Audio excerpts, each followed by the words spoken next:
In no particular order, Texans at the Cowboys tonight. The Cowboys at home giving 7. There is no more undefeated team in the NFL as the Bills beat the Chiefs, and an incredible performance by Josh Allen, who has now become the leader in the clubhouse for MVP. This according to DraftKings. Second on the list is Lamar Jackson. Then it's Jared Goff.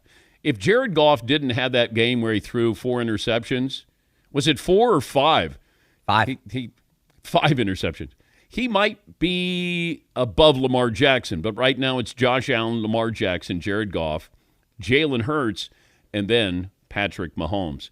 But Allen was wonderful yesterday. Once again, he's good during the regular season, and you probably had the same reaction. Can you do it again? Mahomes says to Josh Allen, let's do it again later on this season. That means it'll probably be in Kansas City, and that's what we'll wait for. Steelers hold off the Ravens. There are, 18 games this season where a team didn't score a touchdown. The Steelers have 2 of the 4 wins in those games where a team didn't score a touchdown, and 4 of those teams have won. The Steelers have done it twice as they hold on to beat the Ravens. This is always a slugfest. It doesn't matter how good the team is or how bad the team is. Doesn't mean if one team is really good and one team isn't. It's going to come down to normally a field goal. And you had a chance for Lamar Jackson, but the Steelers hold off the Ravens. Last night, the Chargers over the Bengals. Chargers look unbelievable in the first half. The Bengals look unbelievable in the second half. Some bad kicking. Bad kicking was prevalent throughout the NFL. But Joe Burrow is putting up incredible numbers and has nothing to show for it. When you look at the stats and you go, he's thrown for 300 yards, he's thrown for 3 touchdowns, no interceptions, and he's done that, I think, 3 times this year, and he's lost all 3 games. Almost statistically impossible to throw for 300, have 3 touchdowns, and no interceptions, and they lost last night. But when you're looking at perfection, Jared Goff, 400 yards, 4 touchdowns, another perfect passer rating. 7th time in league history, a quarterback has thrown for at least 400 yards with 4 or more passing touchdowns and a perfect passer rating. Well, guess who is the only quarterback to have 2 of those? Jared Goff. Woo! Ow! Stat of the day! Stat of the day! Stat of the day! Stat of the day! This is the stat of the day! Stat of the day brought to you by Panini America. We'll take your phone calls as we always do every Monday. Best and worst of the weekend. Operator Tyler's sitting by. We'll come up with a poll question, play of the day, stat of the day. Good morning if you're watching on Peacock. Thank you for downloading the app. We say good morning to our radio affiliates around the country, including iHeartRadio and Fox Sports Radio.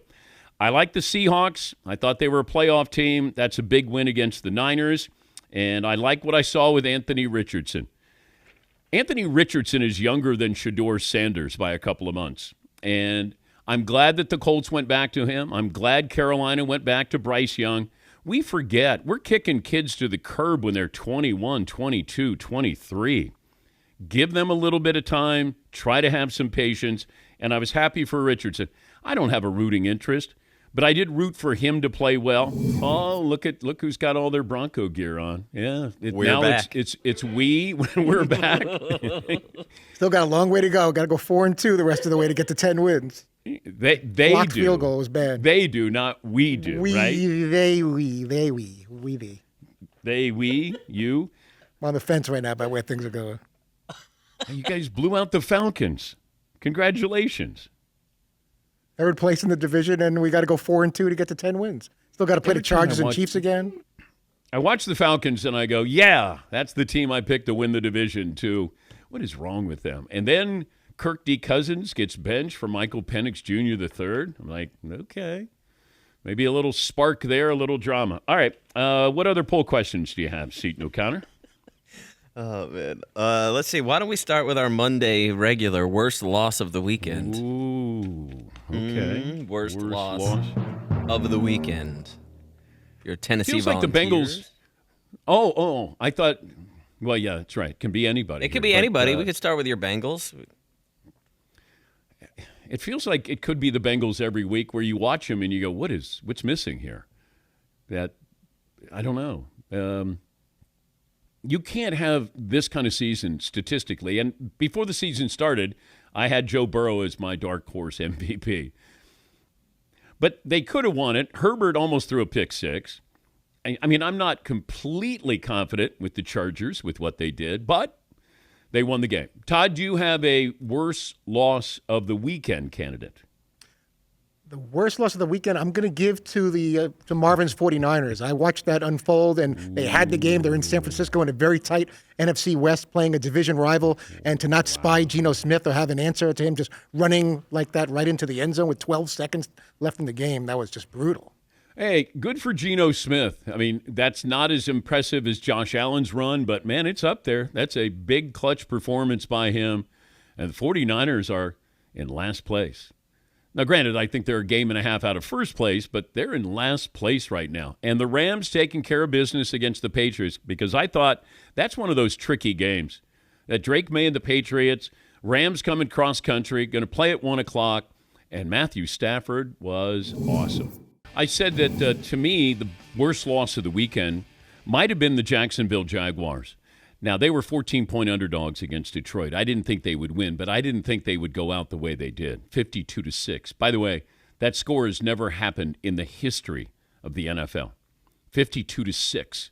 I think there have been over 1,000 different scores in the history, maybe close to 1,100 different scores in the history of the NFL. We've never had a 52-6. I thought that Doug Peterson was going to get fired. Now, this is their bye week. They do have a schedule that's pretty friendly the rest of the season. There's a chance they could win all of those games or maybe lose just one of those games. I always find that owners, when they know they want to fire their coach, you don't want to give them the opportunity to kind of win back their job. And I don't know if Shad Khan's going to fire Doug Peterson during the bye week. What are the Jags during the bye week, Paulie? After the bye week? 4? No. How many points they get during the bye week? Oh, they're getting 4.5 to the bye week, unfortunately. Okay. Right. But I'm going to take the bye week. Yeah. After the bye week, they have Texans, Titans, Jets, Raiders, Titans, Colts. Winnable for a normal team. They could win those, not the Texans probably, but they could win those games. And then you start to hear the rumors swirl. Once again, rumors that that's the team Bill Belichick wants to coach. And this came up weeks ago. It might have been Mike Florio saying that Belichick looking at Jacksonville. And I don't know. Trent Baalke is the GM, and they've worked together, and Mike Florio was speculating that, I mean, this is sort of the behind-the-scenes chatter with Bill Belichick, that Belichick does want to indeed coach again. There are numerous reports pregame yesterday. Speaking of the Bears, here's the Bears radio network with the call on what could have been the game-winning field goal. Packers 20, Bears 19. Scott Daly on the ball. Taylor will extend his right hand on cue from Cairo Santos. South end zone upright. Snap.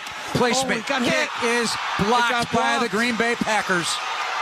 And they will survive and leave with an 11th consecutive win over the Bears. Crusher. It could have been a bright day in an otherwise overcast month for the Chicago Bears. If I was a columnist, that would be my first line. It could have been a bright day in an otherwise overcast month for the Chicago Bears.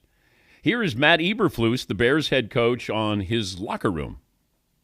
You know, I've said this before. I know who's in that locker room, and I know the men in the locker room, and they're strong, and they're players, you know, and they're tight, you know, in terms of their relationship. So the guys will come back and get back to work. You know, so there's, you know, always a resolve, always a respect for each other to be able to come to work and get the job done. And we just got to punch that ticket. Alrighty. There's certain things you hear, and if you're a grown man, you're going, they're not gonna swallow that. Hey, we need to get together and work hard, and then we're gonna punch our ticket. Who's with me? Let's go! What, dude? I have to believe there's certain coaches who practice their speeches. Maybe they get their wife or family together. Okay, I was thinking about this. No, don't. That's cheesy, Dad. Don't do that. Okay, what about this? Matt Eberflus, there's nothing he can say.